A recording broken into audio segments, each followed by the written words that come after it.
The war in the Middle East, centering on Iran, continues as the death toll across the region continues to rise. There are close to 3,000 people who've been killed across the Middle East as this conflict has dragged on for several weeks now.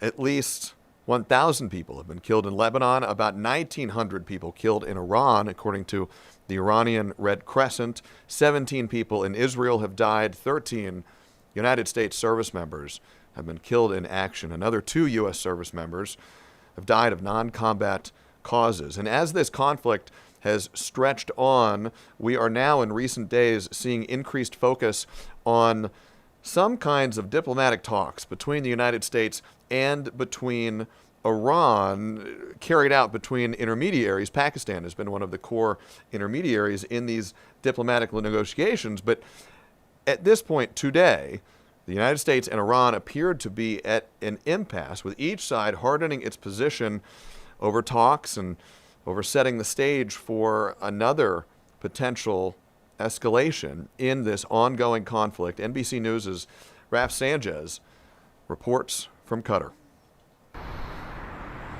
Iran says it is rejecting a 15-point peace plan put forward by the United States and delivered to Tehran by Pakistani intermediaries. That plan covered a lot of the original U.S. demands, limits on Iran's nuclear program, on its ballistic missiles, and on its support for regional proxy groups. But Iran's foreign minister today on state television saying there are no negotiations currently underway with the United States, and saying that Iran is countering with its own 5-point proposal. They are demanding an end to U.S.-Israeli attacks. They want compensation for damage to their country caused by this war. And they are saying that the world needs to recognize their demand for sovereignty over the Strait of Hormuz.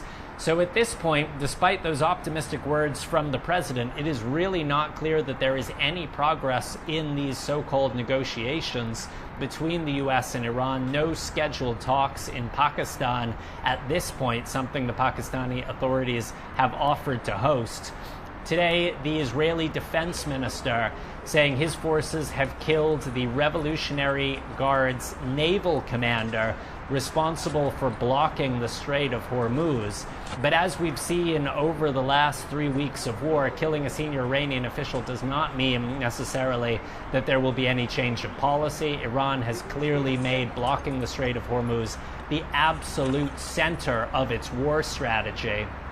Meanwhile, 2 people were killed in the United Arab Emirates by what authorities there say was debris falling from an intercepted missile. A reminder that Iran is weakened, but it is still able to lash out against its neighbors. Raf Sanchez, NBC News, Doha, Qatar.